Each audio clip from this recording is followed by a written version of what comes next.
Bismillahirrahmanirrahim. Assalamualaikum warahmatullahi wabarakatuh. Alhamdulillahirabbil alamin. Allahumma shalli ala sayyidina Muhammad wa ala ali sayyidina Muhammad.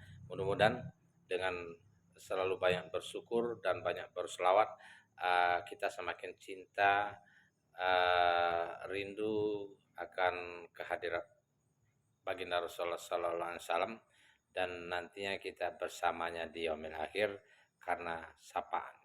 Allahumma shalli ala sayyidina Muhammad wa ala ali sayyidina Muhammad.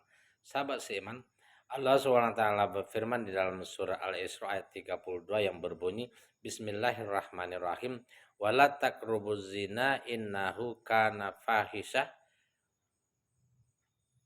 wa sa'a sabil. Artinya apa? Jauhilah kalian dari perbuatan zina karena itu adalah perbuatan keji dan seburuk-buruknya perilaku.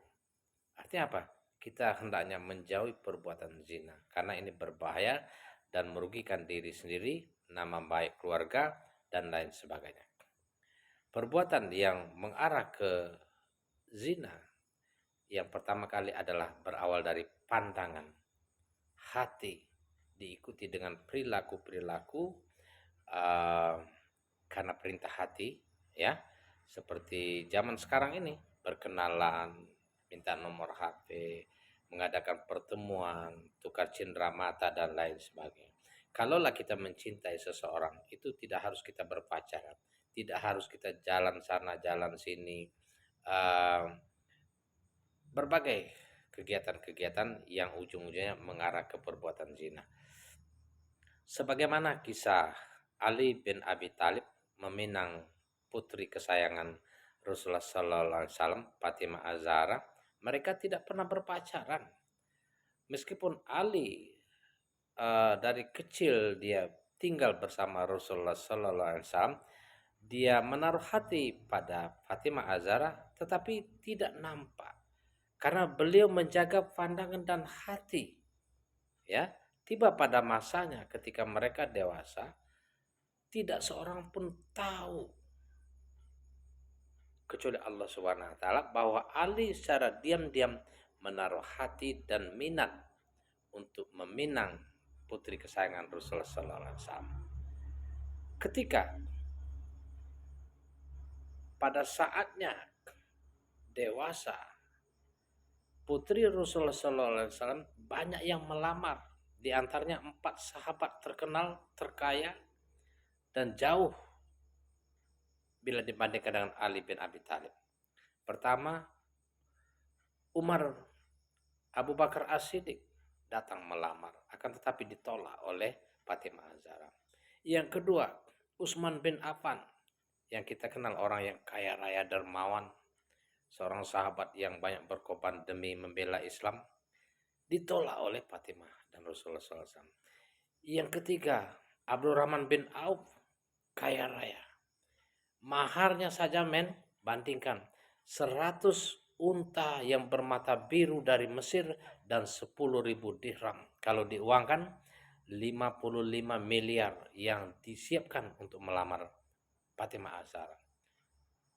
Degap-degup jantung Ali, rasa keluh, rasa kecewa, takut kalaulah diterima maka dia tidak akan dapat meminang dan cintanya kandas. Akan tetapi lagi-lagi ditolak. Berikut yang keempat, Umar bin Khattab juga melamar. Utsman bin Affan juga. Akhirnya seorang sahabat Ali bin Abi Thalib dari kaum Ansor mengatakan, Ali, kenapa tidak engkau yang datang menghadap Rasulullah SAW? Engkau yang ditunggu-tunggu Fatimah, saya yakin. Aku, kata Ali, mana mungkin, aku ini orang miskin. Saya tidak punya apa-apa. Kami di belakangmu kami mendukung. Akhirnya dengan bermodalkan keberanian, beliau menghadap Rasulullah SAW. Ketika berada di samping Rasulullah SAW, beliau tidak bicara apa-apa. Akan tetapi inisiatif baginda Rasulullah SAW, wahai Ali, ada apa engkau datang kemari? Ali tidak menjawab. Apakah engkau ingin meminang Fatimah? Iya ya Rasulullah. Ya, langsung dia menjawab. Akhirnya Singkat, Rasulullah SAW kembali ke dalam bertanya kepada Fatimah Az-Zahra. Diam Fatimah Az-Zahra tidak menjawab. Rasulullah SAW menyimpulkan bahwa diamnya Fatimah berarti setuju. Keluar dia, wahai Ali, apa yang akan engkau berikan untuk putriku sebagai mahar? Demi Allah ya Rasulullah, engkau tahu sendiri kehidupanku.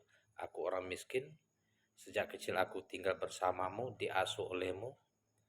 Hanya yang punya baju besi, satu pedang dan satu ekor unta, itu yang saya miliki. Akhirnya kata Rasulullah, jualah baju besimu itu, karena pedangmu untuk membela dari musuh-musuh Allah, unta untuk keperluan kendaraanmu pergi jauh, dan jadikanlah baju besi itu sebagai mahar untuk menghalalkan putriku. Akhirnya mereka uh, sepakat menjual baju besi dengan 400 dirham.